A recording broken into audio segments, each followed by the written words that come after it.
प्रयागराज में अविमुक्तेश्वरानंद और माघ मेला प्रशासन के बीच टकराव और तेज हो गया है। प्रशासन ने 48 घंटे के भीतर दूसरा नोटिस भेज दिया है। इस नोटिस में पूछा गया है कि मौनी अमावस्या के दिन बैरियर क्यों तोड़ा गया और भीड़ के बीच जबरन बग्घी क्यों घुसाई गई। प्रशासन ने साफ चेतावनी दी है कि अगर 24 घंटे में संतोषजनक जवाब नहीं मिला तो अविमुक्तेश्वरानंद को माघ मेले से हमेशा के लिए बैन किया जा सकता है और उनकी संस्था को दी गई जमीन और सुविधाएं भी वापस ली जा सकती हैं। अब जानिए अविमुक्तेश्वरानंद का जवाब क्या है। अविमुक्तेश्वरानंद के मीडिया प्रभारी शैलेश योगीराज का कहना है कि प्रशासन ने बुधवार शाम 7 बजे नोटिस चस्पा किया, जिस पर पुरानी तारीख यानी 18 जनवरी लिखी हुई थी।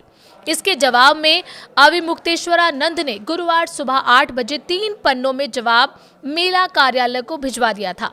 उनका कहना है कि प्रशासन सिर्फ नोटिस खेल रहा है और जब तक उनका मौनी अमावस्या का स्नान नहीं हुआ तब तक दूसरा स्नान संभव ही नहीं है। अब समझिए पूरा विवाद क्या है। मामला 18 जनवरी मौनी अमावस्या क्या है। उस दिन अविमुक्तेश्वरानंद पालकी में बैठकर स्नान के लिए जा रहे थे। पुलिस ने उन्हें रोका और कहा कि पैदल जाकर स्नान करें। इसी बात पर विवाद हुआ, शिष्यों के साथ धक्का मुक्की हुई। इसके बाद अविमुक्तेश्वरानंद शिविर के बाहर धरने पर बैठ गए। यहीं से प्रशासन और संतों के बीच तनाव बढ़ता चला गया।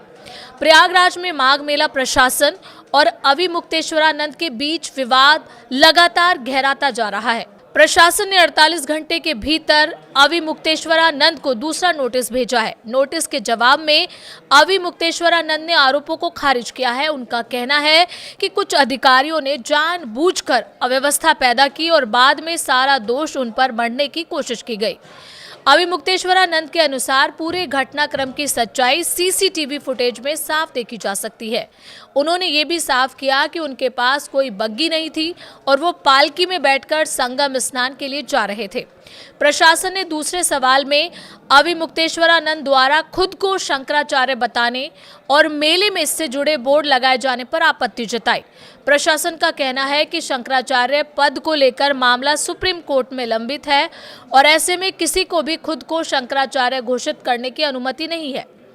इस पर अविमुक्तेश्वरानंद ने कहा कि इस विषय पर प्रशासनिक अधिकारियों की टिप्पणी नहीं करनी चाहिए। उनके मुताबिक इस मामले में उनके वकील की तरफ से 20 जनवरी को ईमेल के जरिए पहले ही जवाब भेजा जा चुका है। इससे पहले प्रयागराज में माघ मेला प्रशासन ने अविमुक्तेश्वरानंद को पहला नोटिस जारी किया था, जिसमें शासन का कहना है कि ज्योतिष पीठ में शंकराचार्य पद को लेकर मामला अभी सुप्रीम कोर्ट में लंबित है। कोर्ट के आदेश के मुताबिक अंतिम फैसला आने तक किसी भी व्यक्ति को शंकराचार्य घोषित नहीं किया जा सकता। इसके बावजूद अविमुक्तेश्वरानंद द्वारा खुद को शंकराचार्य लिखना सुप्रीम कोर्ट के आदेश की अवहेलना माना जा रहा है। इस नोटिस के जवाब में अविमुक्तेश्वरानंद ने प्रशासन की कार्रवाई को मनमाना और असंवैधानिक बताया है। उनका कहना है कि अगर नोटिस वापस नहीं लिया गया तो वो मानहानि का मामला दर्ज कराएंगे।